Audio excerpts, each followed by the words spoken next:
good evening. This is What a Week. My name is Tony Crossbody. Every Tuesday between 7:30 and 8:30, we discuss topics of the last 7 days, specifically topics that concern our people. We'll be joined by Mr. C in a very short while, where we'll be discussing some of the news of this week. So I'm going to take the opportunity to share, because it's Black History Month, and let's face it, every month should be Black History Month, but I'm going to share some information as a continuation of what we've been talking about for the last 2 or 3 weeks.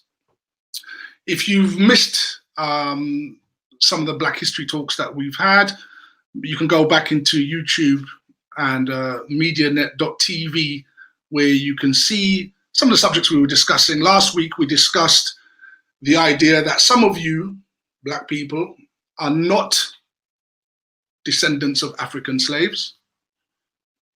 Okay, and then the week before that, we discussed Henry VIII and his very strong connections to Hackney. So you can go back and sort of fill yourself in with those details. But today, I want to talk about the idea of propaganda, and it's how useful a tool it is for those who basically control the flow of information.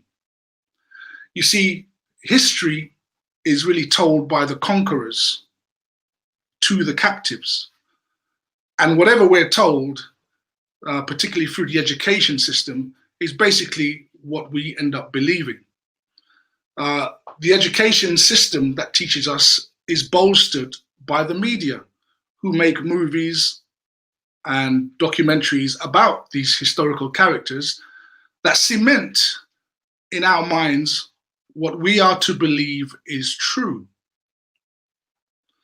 The problem with this, of course, is that a lot of the propaganda is nothing but that, lies. We'll throw up a slide just to show what I'm talking about. If we can look at the first slide, what we will find here is that portrait paintings of historical characters have been faked for hundreds of years. Here is a museum in France which found out that nearly half its collection was fake. What is the purpose of faking paintings? It is to give you a history that you are supposed to believe. In our next slide, this idea of fake paintings continues. Nope. That is not the next slide, brother. The slide. There you go. 10 times famous works of art turned out to be fake. So famous works of art that are used to propagandize actually end up being very, very fake. Today, we have a modern counterpart of propaganda, which is the movies. A lot of us have seen movies such as Cleopatra, where we are told or indoctrinated with this idea that Cleopatra is supposed to be a white lady who ruled Egypt. And we have grown up believing that, many of us. And so we have to be aware of the fact that history is not what it seems. And let me give you an example. If we can just put up the next slide, please. Here is 4 different pictures of the same character, right? This is supposed to be Anne Boleyn, okay? For those of you who know your history, Anne Boleyn was the second wife of Henry VIII. And she was executed. But this is supposed to be her. So you've got 4 different artistic impressions of her. Let's put the picture back up, please. 4 different artistic impressions of her, but they're all different. So how can we actually know what the truth is about Anne Boleyn or how she looked? Well, interestingly, there are actually written records which actually describe Anne Boleyn and her features. Let me just read for you. In 1532, a Venetian ambassador who visited the court of Henry VIII. Picture back up, please, brother. Leave it up there, please. Thank you. Right, the picture that we're looking at now, which is supposedly Anne Boleyn, is described in this way, right? She says that she's not, a Venetian ambassador says she's not the handsomest woman in the world. She is of middling stature with a swarthy complexion. A swarthy complexion. Now, if we look at the next slide, what is the definition of swarthy? The etymology or the root meaning of the word swarthy is actually black. So here a Venetian ambassador is describing Anne Boleyn as someone with a black complexion. Let's go back to her picture again, please. Do those pictures actually look like someone who is swarthy, according to the 17th century description? No, clearly not. So what are these paintings here? Are they real paintings of a person, or are they part of fakes that were produced in order to give an impression of what Anne Boleyn looked like? Now, Anne Boleyn, as I just pointed out a few moments ago, was the wife of Henry VIII. Let's have a look at his picture a second. Now this is Henry VIII. The picture on the left is Henry VIII when he was a boy. And the one on the right is him as an adult. Now this looks very different than the Henry VIII that we're used to seeing. But nevertheless, these are illustrations of Henry VIII. Now Henry VIII, as I said, married Anne Boleyn, who is described as swarthy. And between the two of them, a child came into this world. Let's have a look at that picture, please. That's the next one along.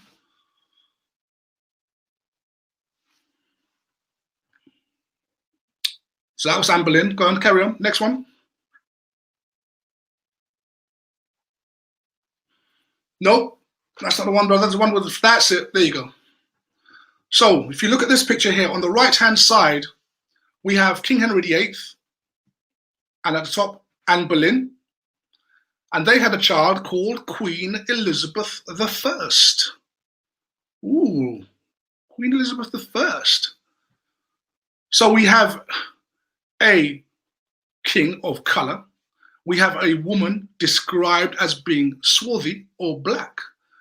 And between them, they have a child who they name Elizabeth, who becomes Elizabeth I, one of the most celebrated queens of England. So what's going on here? What have we been taught in school? What have we been taught in the movies? What have we been taught through the documentaries? Haven't we been taught that all these characters, all the characters that have sat on a British throne are white? Furthermore, how is Queen Elizabeth I described? Let me give you a description. She is spoken of, she's spoken of as being short and ruddy in complexion. Now let's go back to that picture, brother. Go back to the picture that we just, that's it. Short and ruddy in complexion. Ruddy is basically today would be like red skin, right? Red. That's how she's described. She's also described that she was swarthy. Again, the word swarthy comes up to describe Queen Elizabeth I. So her mother is described as swarthy. Her dad has dark hair with curly hair, and she is also described as being swarthy. So isn't that interesting? And that's something that we weren't taught in school. But of course, the historians say, well, nobody actually knows what Queen Elizabeth I looks like, but she is described by those who saw her during her time as being swarthy. Her mother is spoken of as being swarthy and having a dark complexion. Let's move on. Here's another person who sat on the British throne. Many of you would know her. This article came out in The Guardian back in 2009, asking, was this Britain's first black queen?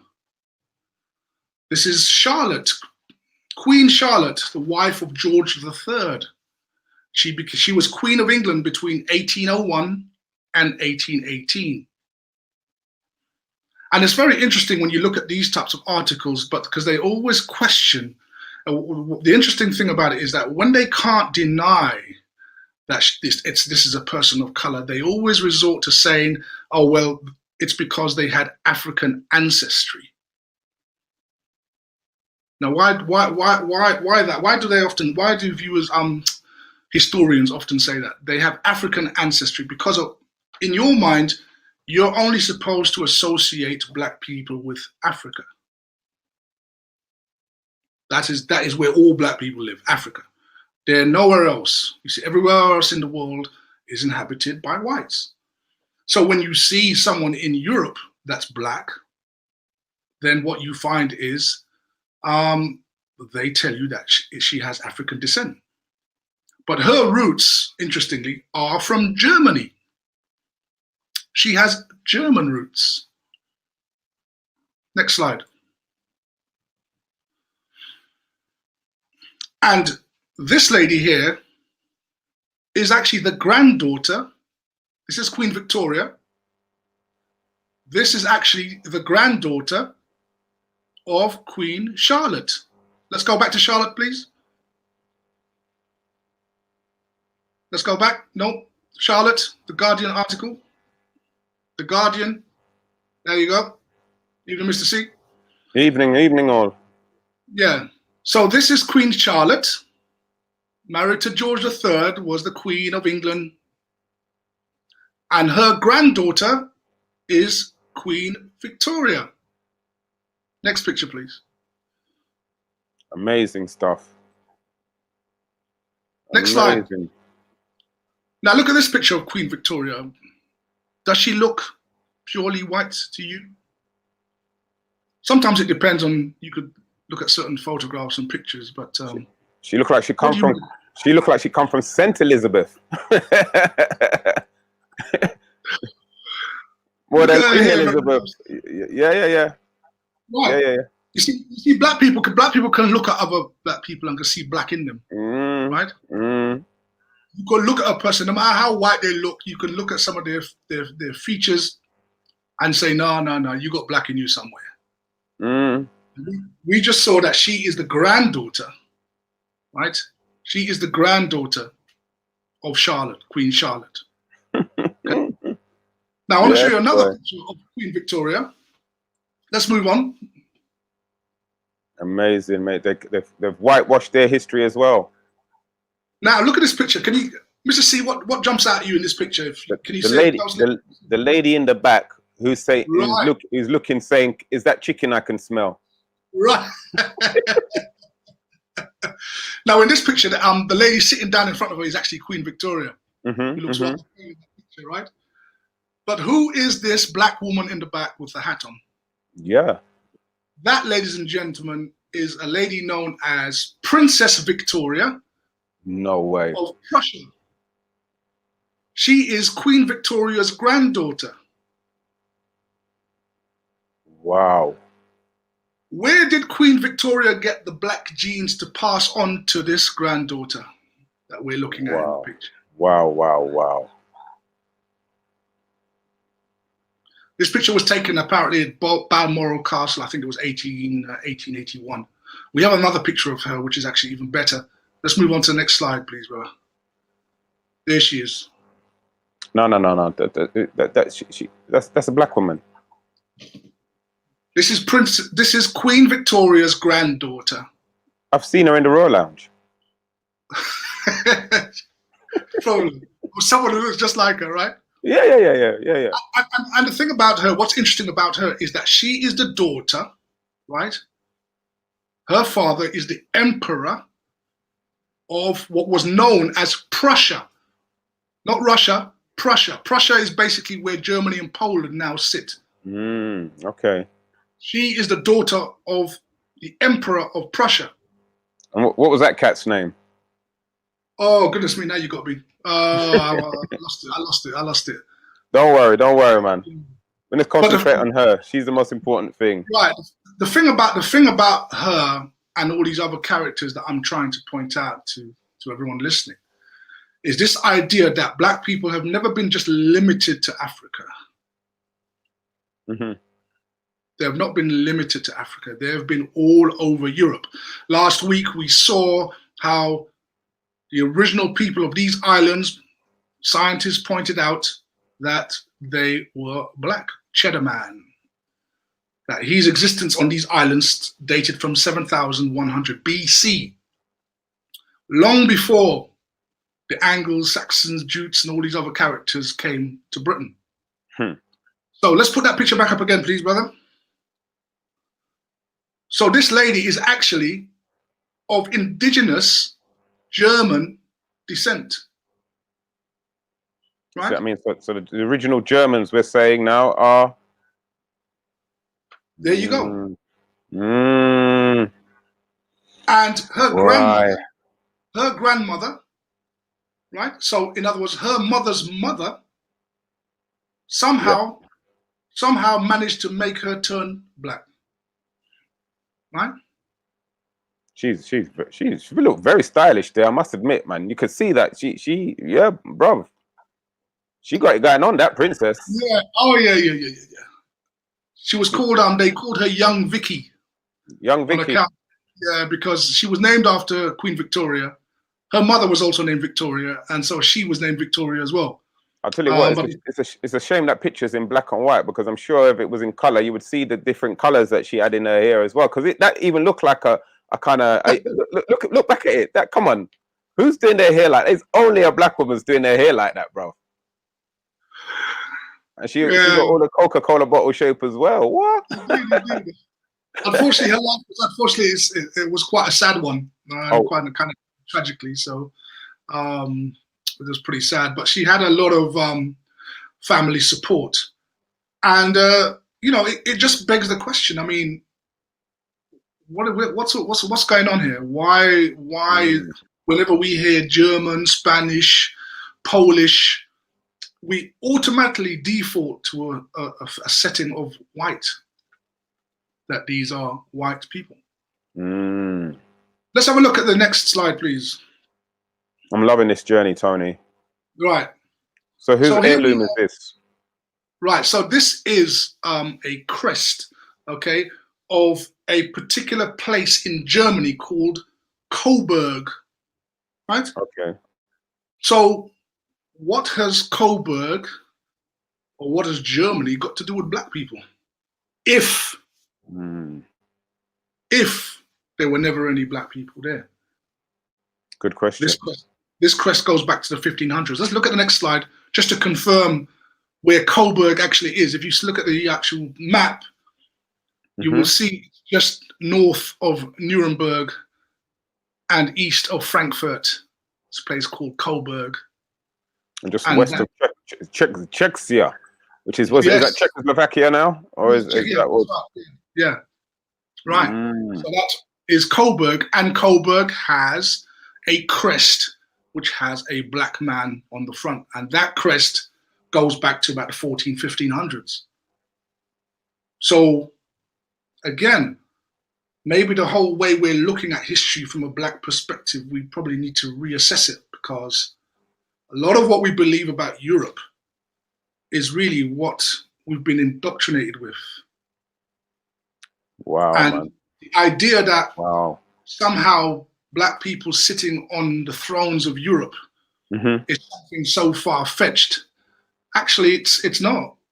Admittedly, there's not a great deal of information with regard to black kings and queens, but there's enough for you to be able to build a picture of understanding, and to understand that when you watch the TV, when you watch documentaries and film, it's nothing more than propaganda. Now, I'm not saying that every king and queen that sat on the British throne was black. No, absolutely not. Mm-hmm. But what I'm saying is that many were. Or and some had a splash of both color in them. Some are, yeah, exactly. A lot of them were mixed, right? Mm. But the point is, why is this being hidden? Why is this information being suppressed? What is the reason? What is the reason behind that? Because if black people kind of realized what contribution they really made to this society, I wonder how that would affect us. I wonder how it would affect our young people. Oh, definitely. I mean, look, if we knew that Queen Victoria was of color, I mean, come on, that again, it those kind of things, it kills racism straight away, doesn't it? Because you can't be British and proud if one of your greatest queens was of color. You have to, you have to check yourself, check your behavior. Again, some of the fascists in Germany, or the extreme fascists in that part of, and again Poland as well. These kind of truths will definitely make those people have to check their behavior, because a lot of racism stems from the fact that this is our country, mate. Right. Go back to where you belong. Right. So, yeah, it puts a whole completely different spin on it. Completely different spin on it, Tony. It's like someone stole your car and took the logbook and the MOT and gave it a spray job, and then you happen to see him driving on the high street, and you went to challenge him, and he tells you, "No, man, I might car this, brother. I got the logbook." Yeah, you used to have a black car. This one's white now, so it's yours. So you see, and now you've got to go through the hard work of going back to DVLA, right? Yeah. And trace the car through the VIN number and this and that. And this guy's telling you, no, it's not your car, mate. It's not, no. It looks like yours, but no, it's not yours. But the whole history. Yeah, go on. No, but I suppose in that scenario that you've just given, what would happen once you track the VIN number and everything else, that you get your car back. However, I mean, the facts that you're unveiling and unrevealing, I should say, revealing over the last 3 weeks since we've introduced this history part, this Black history part into the show, Tony, is that, will we now get our countries back? Would we now get our lands back? Is the question. That's an excellent question. But I think the first place we start with is the having to undo a lot of the indoctrination that we suffer from, and I think that we have to admit to ourselves that we are indoctrinated, because we have been indoctrinated and we haven't known any better. And you can't leave it to your conquerors to teach you, because that's not their job. Yeah. Your conqueror's job is to conquer you, right? Very conquer good your body, point. Very good point. Conquer your mind, conquer your soul, your possession. And turn you, right, and turn you into one of them. Which they've done a very good job. Which you've done a very good job, right? They've done a very good job. Done a very, very good job, right? So that's the problem we face. Is it's now moving from that indoctrinated position that we currently hold and have to admit to ourselves, because we've been bombarded with TV since we were children, and everything we've seen on TV has been white, right? And therefore, and also do our due diligence in trying to understand the part that our ancestors have played on these islands and the continent of Europe. And I think that I don't think people realize what that does to you once you actually come across this type of information, right? It does give you a sense of belonging. It gives you a sense of accomplishment. You weren't just swinging in trees and, and then civilized, and then this is the best thing that ever happened to you. No. So Tony, let me ask you a question. So when you unreveal this kind of stuff to our children in schools, what's their general response to this? How do they respond to this? What are some of the things they have said to you? Initially, it's a bit of disbelief because, of course, they're sort of learning this stuff at the same time that I'm there teaching it, right? So is that from the children or from the actual teachers in the school as well? Because I'm not. no, It must be a shock for them. no. I mean, to be honest, the teachers don't really sanction what I teach. Right. Okay. And I mean, and unfortunately, you've got black teachers in school that tell me that no, this is not true. This is not right. Yeah. Black teachers. Yeah. So you've got a hurdle right there. You see, you've got a hurdle right there. The indoctrination is deep because remember, teachers have gone to teachers' college and they've learned how to teach history in the way that they've been taught, right? Yeah. And so that's how they get the jobs. But so when they come to school, when they come to the school, they teach that European curriculum, right? So the response from the young people is so the response from young people is like, yeah, it's like wow. I didn't know that, right? I thought we all came from Africa. Wow, I didn't know that there were actual Europeans or black people actually sat on the British throne. And in quite a few cases, I would say, the behavior, especially with the boys, has changed a lot. Changed a lot. That's amazing, man. Absolutely amazing. I've got letters from the school, right? Thanking me for the work, my mentor work that I've done. They don't realize, of course, that it's because a lot of it's the historical stuff I teach them. But they see the results. But the results is what they're interested in, right? So turning around young youth that was going to be roadman on the street and then getting them to be serious about their work at school, serious about progressing, right? Serious about advancing themselves in their world, realizing, okay, that they actually were somebody and they are somebody. And I've had letters written to me personally from the students, right? Appreciating that fact. And so I know that adults need it, right? Listen, not just children.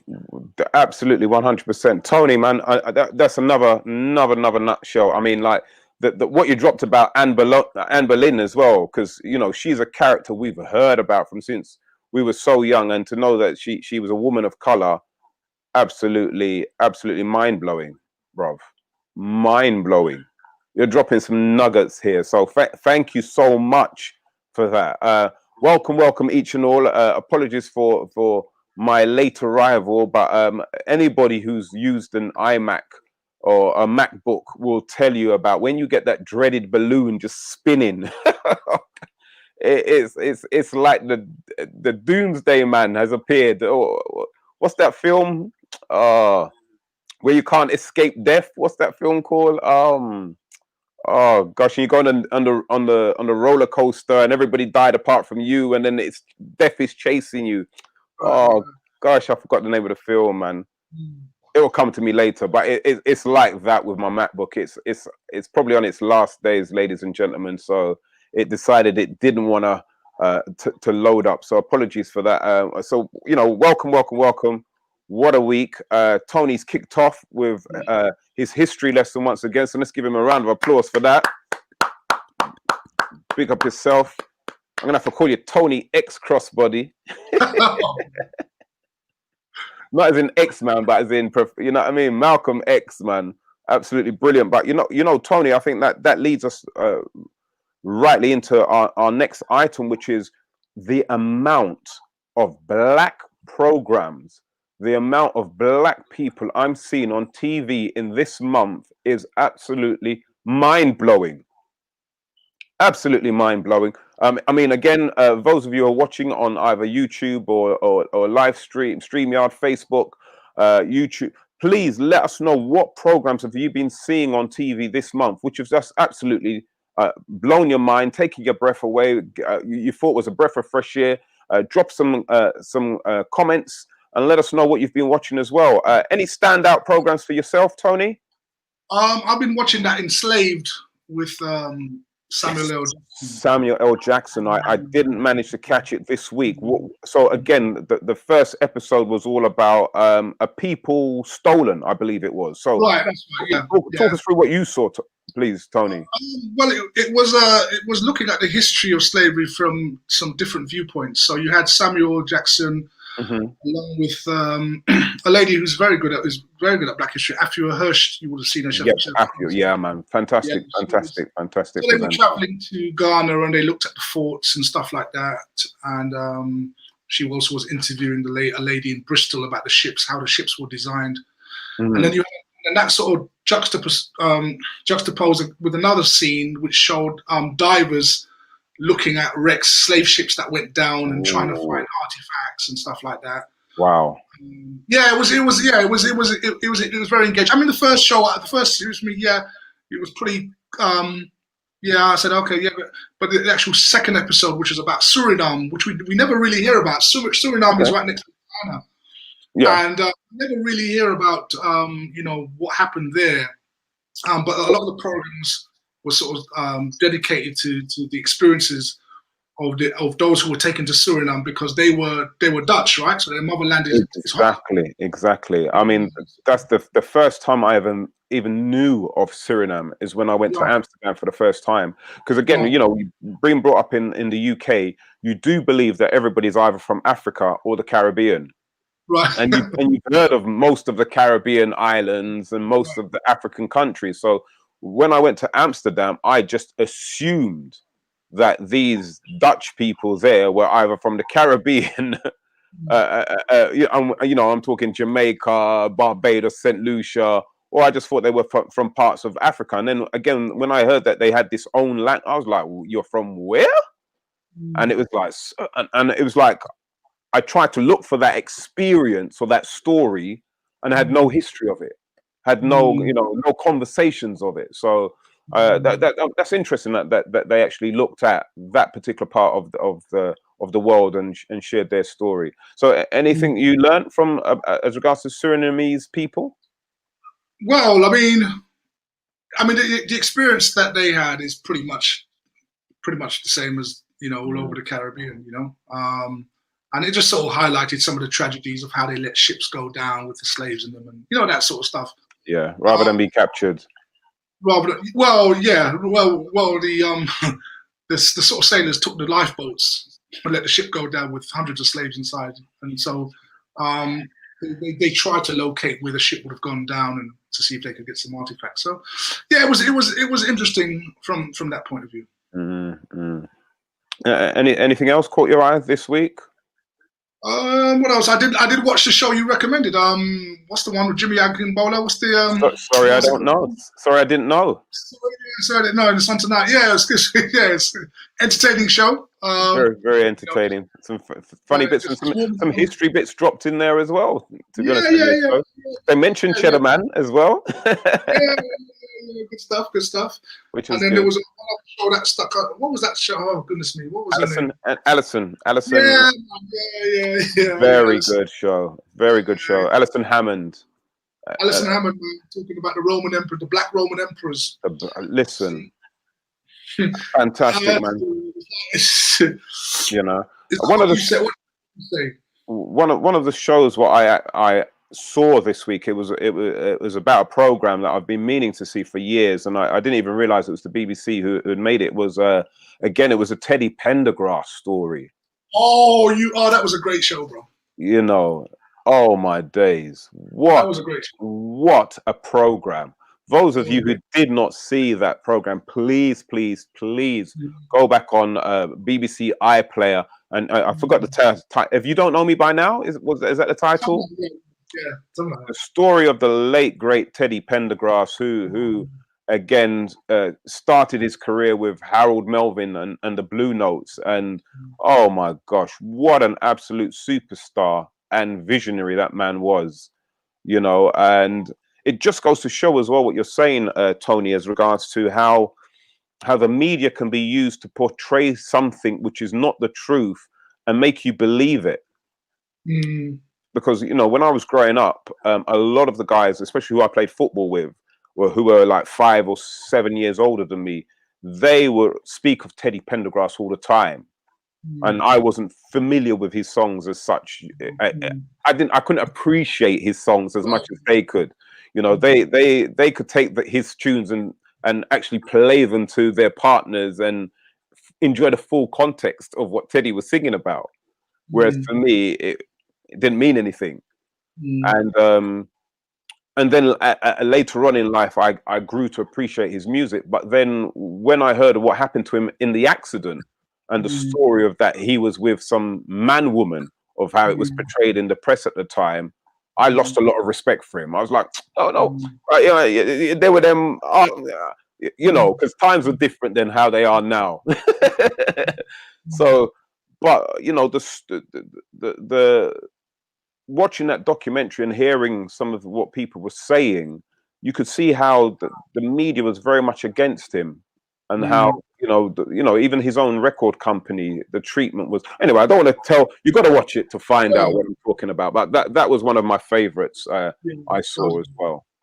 Absolutely one of my favorites. But again, there's been so many. You know, Slim made his TV debut on the Russell Howard Hour, with Mo Gilligan talking about his important documentary, which airs this Thursday on Channel 4 about Black, British and Funny. There's another documentary about the comedy legends of the UK tonight on ITV. I think just before, sorry, I didn't know. I've never seen so much beautiful blackness on British television in the whole of my life. Thank you. Is all I can say. It will slow down by November, no doubt.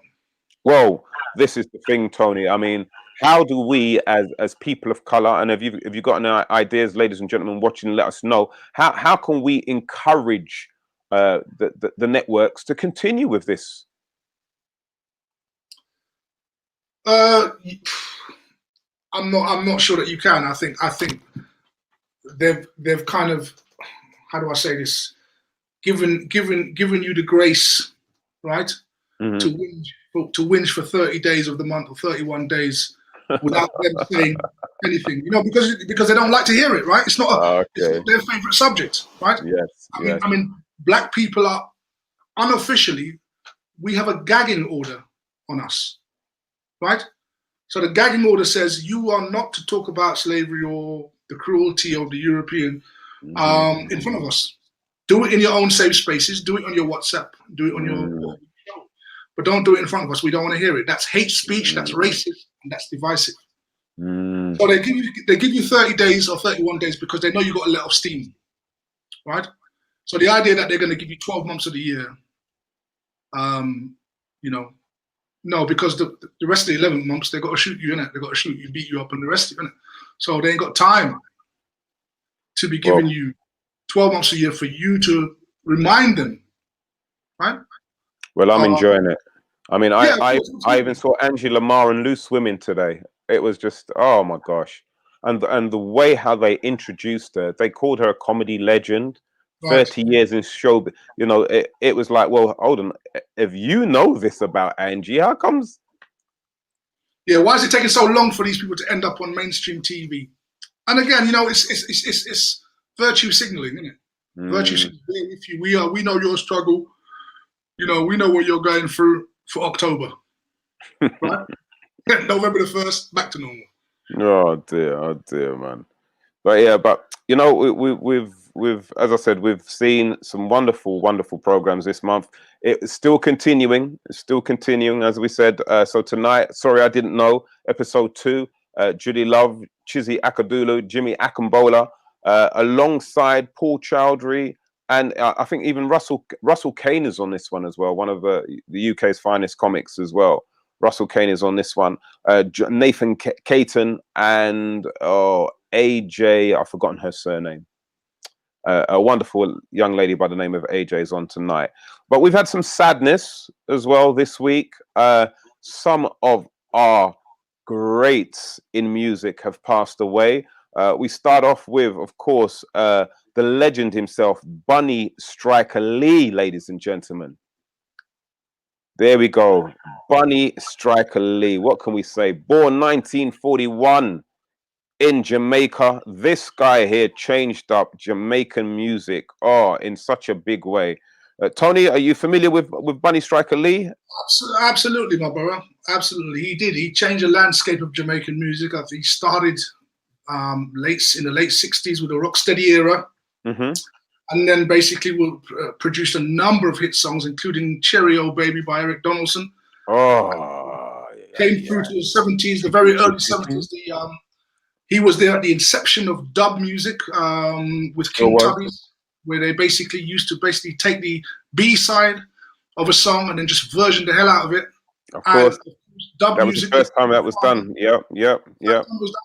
Dub music became the father of what we know today as jungle, drum and bass, and all them hip hop. Jungle, garage, everything. He was a pioneer and producer right into the 80s, inspired many musicians. Even Beanie Man said this week there would be no Beanie Man without Bunny Striker Lee. So, you know, oh man, he's going to be missed. And he was because there's a lot of people who use the term gargan. A lot of men use the term gargan, but he was the originator of that particular terminology. And he even made a song called I Am the Gargan. And that was the first time I ever heard that. And yeah, man. And I use the word, and it's because of man like Bunny Striker Lee that I can say that. Yeah, man.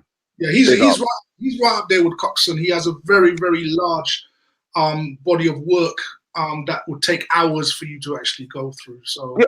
Well, listen. It was him who actually challenged the dominance of Dodd and Reed at the time, because they were the ones who in Jamaica they were the #1 studio, and you know nobody could rival these guys until you know Scratch came along. So you know he was absolutely phenomenal.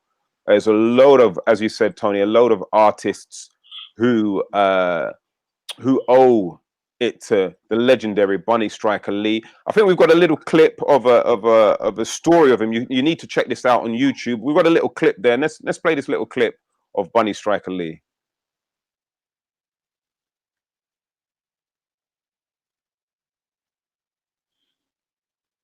Well, we had a clip. Probably we're going through the same technical problems with my Maccas. But you just want to pay right. I am not going to continue until I get my pay rise. Yeah. The other great reggae legend that we lost this week as well was Johnny Nash. Again, a name that doesn't always, how can I put it, is not always on the tip of your tongue or at the front of your mind. But once we start hearing some of his songs, you instantly, you know, if you're a certain age, you instantly remember. I think we've got a few of his songs as well. Can we go to the first Johnny Nash? Let's see if this tickles your memory. I can see clearly now the rain is gone. I can see all obstacles in my way. Gone are the dark clouds that had me blind. It's gonna be a bright sunshine day. I can't take it. I'm so lonely. Gee, I need you so. Oh, I can't take it. And I wonder why you had to go. But baby, every night I wake up crying, tears on my pillow, pain in my heart, you on my mind. Yeah. Absolutely fantastic. Two classic songs there, and you know, and as we're watching that, the audience especially, can we not see the beauty of when you bring blackness to the mainstream, that everybody enjoys it? It's not niche, you know. It's not niche, man. What's interesting about Johnny Nash is that Go on, you say it. He was a recording artist in America. Right? Exactly. He was born in Houston, Texas. He wasn't even Jamaican. No, he wasn't Jamaican, but him and his producer sold up and went down to Jamaica, and it was actually Right. Bob Marley that Really roped him in and showed him the music scene and whatever. That's And right. actually, Bob Marley was actually behind about 4 tracks off his album. That's So right. they had a very close connection. They used to tour together. They toured in Britain together, and yeah. So And even he made a film in Sweden, and Bob Marley wrote the soundtrack to that film. Right. I know the English title, I think, is Believe in Me or Believe in You. The Swedish, it's in Swedish, but I'm trying my best to see if I can find that film, because I want to hear the soundtrack, because Bob wrote it. Yeah, but clearly, You know. clearly they were you know, good friends and colleagues to be working together so closely. And Johnny Nash always, whenever I think of Johnny Nash, I think of the Blue Spot radiogram, and them 7-inch records we used to put on there to play his songs. But yeah, he's a great artist, and I think he was 80 years old. Was it when he passed away? Yes, that's right. Yeah. So rest in peace, Johnny Nash. Rest in peace, Johnny Nash, man. And I'll tell you a funny story about Johnny Nash. Actually, there was a good family friend of ours, and apparently she had a son, and the rumor had it, this is an exclusive, rumor had it that the son was actually Johnny Nash's. What are you saying? But my nephew told me this week that that story was a lie. So for decades, I've been telling people, yeah, man, me know Johnny Nash son, you know, and not the one, he had a little child out there, me know him son. And it's not true. It's not true.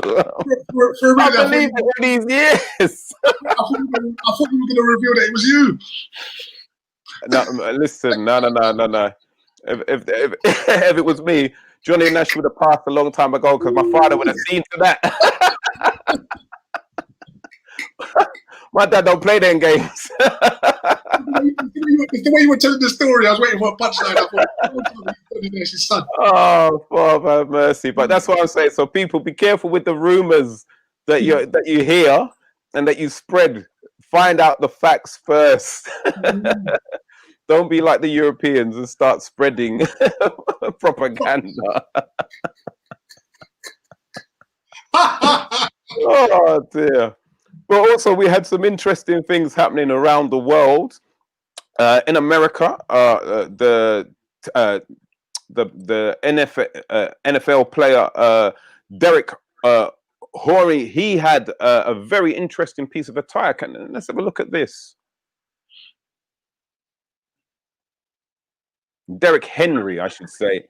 He's the running back for the Tennessee Titans, and he touched down wearing a suit made of all the African Americans killed. Made of with the names of all the African Americans killed by the police in America. What do we think? Is this fashion or is this a statement? Yeah. What's your thoughts on this, Tony? Well, I think it's obviously he's making a statement, isn't he? I've seen other I've seen T-shirts with in a similar vein. I think obviously people are buying them and wearing them to draw attention, to the fact of what's going on in the States. So actually, had you not said that, I wouldn't have realized that. I was just thinking that suit looks sharp until you said it had all the name, and I thought, wow, Yeah. I mean, number one, he had to go through a lot to get that suit commissioned. A lot of research had to go into it to get the names put on there, so that number one, they all can fit. Because that's as you can see, I mean, he's a tall guy. It's a lot of material, but that's a lot of names. Some people will say, "Is this a gimmick? Is this a bit tasteless? Is it a bit, to have the names of dead people emblazoned across your blazer and your trousers?" Or do you think that this is a fitting tribute to say that these people must be remembered? They will be remembered, and I will make you remember them. So when you take a picture of me, you take a picture of us. I thought that I loved the idea. I saw Lewis Hamilton. He had a face mask with it, and also what's that tennis player's name? The Japanese one. Yeah. Naomi Osaka. Yes, Yeah. yes. I loved her response though, which was fantastic. When the reporter said to her, you know, what's the reasoning? Why have you got all of this on? And she said to him, what was it? She said to him something like, "What do you get from it?" You know what I'm saying? It's not about my opinion; it's about your opinion. So I loved her response, man. And again, it just goes to show that it's nice to see our stars, the people that, you know, we look up to, and our sports people actually, you know, dealing with some of these issues and bringing them to the attention of the media, which is a fantastic thing. I do wonder though, sometimes, to be honest, I wonder if there's any way we can measure it empirically, like what effect that has, you know what I mean, on the public.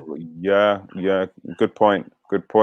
So I don't know whether it is or not. I'm just, you know, I mean, you know, people have very short attention spans and they see things and then they don't see it anymore. So it'll be interesting to know whether or not anything like that really sort of has an effect on the public psyche. Well, I think if we have enough, it definitely acts as a counterbalance to what's being seen out there. Because, you know, even if you think about it, like in the 70s, early 80s with like Muhammad Ali, some of the things what he was saying on TV, he was the only one saying them. But did that have an impact? It sure did. You know, like I can say for myself, the first time I saw Muhammad Ali on Parkinson, that had a lifelong effect on me. Some of the things what he was saying. So I think those who have ears and those who have eyes will see or hear, and those who haven't, it might take a few of those messages before they sink in. But we need them. We definitely need them, because at the moment there's just one type of traffic what's being fed to people, and it's not always positive, and it's not always the truth. Indeed. Yeah. The main story in Africa, wow, Nigeria, and the way how the Nigerian police are conducting themselves has caused a massive stir all around the world where Africans and people of Caribbean descent are. Have a look at this protest in London. African boy live in London at the End SARS protest, end oppression, end police brutality. And outside the Nigeria House here in London, the High Commission, and our voices are loud and clear. Everybody tired, everybody's frustrated. We must end SARS. So, you know, very busy. But at the end of the day, we want to end the police brutality. We want to end oppression by our own people, by the police force. We have a lot of people turning up right now. Come on, a lot of people turning up right now. People are outside the Nigeria House, weekly banging the doors. The other half are out here, you know, and our voices are loud and clear, man. End SARS now. End SARS now. End SARS now. End SARS now. End SARS now. End SARS now. End SARS now. End SARS now. End SARS now.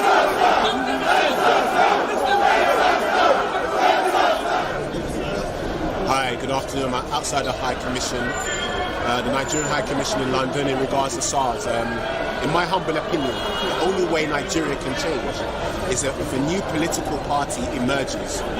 Why?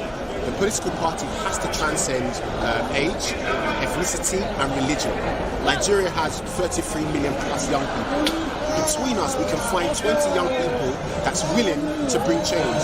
Because even if they say end SARS, SARS is going to end tomorrow. We still have other underlying issues. So it's bigger than SARS. It's actually for the future of Nigeria. And Nigeria's future has already started. Wow.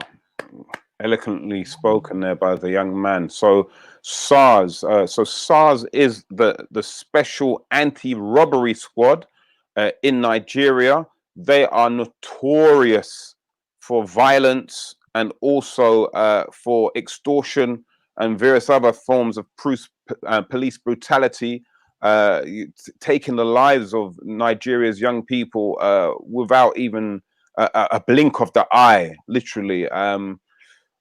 some of the video clips that what have been sent to me, I couldn't even watch some of them. I couldn't even watch them. It was very, very. I mean, when we talk about police brutality in America, as regards to white police officers killing black people in America, and then even over here in the UK, when we talk about the police, deaths in custody or the likes of. But from what I was seeing as regards to this unit, my brother, it's like, how can we be doing this to ourselves? I must admit, it's the first time I ever recall seeing Nigerians protest. Yeah, maybe I've missed it. First time I've seen it on this sort of scale, where Nigeria are protest against their own governments. And well, there's clearly a momentum in it. I mean, I think people all over the world are just tired of corruption and brutality, and they just don't want to be trampled on anymore. And the citizens want to make their voice heard. I think so. I think all around the world we've got this this movement of Black Lives Matters. We cannot be having this kind of behavior in our own countries. So even more so, because this is one of the things which other cultures will be always quick to point out. What about black on black crime? And what you can't have is bloody black police brutalizing their own people. And I'm talking about proper. I'm seeing people just being dragged out of cars and being shot at. It's just not even rednecks behave like that. I mean, the thing about a lot of the African countries, unfortunately, they do suffer. Well, not just from economic privations, but also from corruption and crime too. And so you kind of have these types of situations that have been existing for decades and unchecked, effectively. And I think now that people are starting to wake up and realize that they do have some form of power to say, no, we need to put a stop to it. And that seems to be the only way forward, because obviously, if you keep just passively taking that type of treatment, there's no knowing where this is going to end. Well, listen, it seems like the Nigerian voices have been heard, because according to the BBC's news website, Nigeria has dissolved the special police force at the center of the protest against police brutality. The government had said a special presidential directive had ordered the immediate dissolution of the special anti-robbery squad, aka SARS. Protests against the squad were sparked by video of a man allegedly being killed by police, and the demonstrations have intensified despite a crackdown and have spread outside the country. And so now the protesting and the demonstration has had an effect. So well done to Nigeria and your citizens all around the world. You've affected change. So big up yourselves, man. Let's hope that that the government doesn't sort of just forget about it and brush it aside. I think that when you do things like this, you've got to keep the pressure up. Incremental change is really not enough. They want to see wholesale changes in the way that they're policed and the way they're governed. And people will normally, once they start down this road, they start looking at the whole government, the whole structure of the way they're being run. Because they've been under, a lot of these African countries have been under so much oppression for decades, ever since so-called independence. The new generation that you see coming up all over the world are no longer wanting to take the nonsense that previous generations were putting up with. Most definitely. Most definitely. I mean, look, we're nearly out of time. We want to leave it on a positive note, especially as regards to people of the world looking out for each other. Because, at the end of the day, that's the essence of who we are as people of color. And people of human nature is about looking out for each other, giving a lot more rather than taking. And I think our final clip is not even a clip, but just a little picture of a politician in Mexico. Have a look at this little image here. So imagine in Parliament, you see this. Tony, what do you think is going on there? Our viewers, what do you think is going on there? Why you put my picture up on people see it? Don't put my picture like that. I'm still in the process of working out. Come on. If anybody can tell me what was going on there, well, I'll tell you what. A Mexican politician, excuse me, his name's completely gone out of my mind. I'm laughing so much. He, in the middle of Parliament, started taking off his clothing.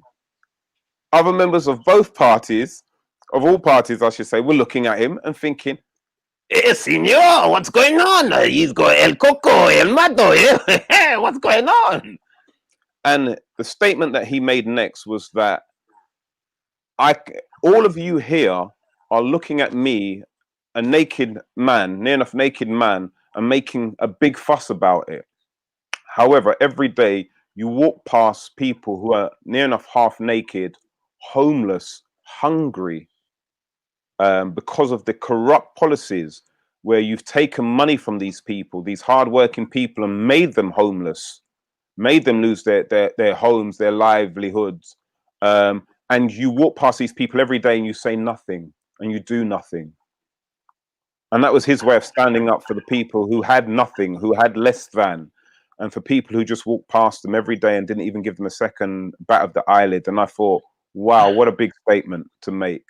And so I will remember his name, and I will say what his name is next week, so that we can properly salute the gentleman.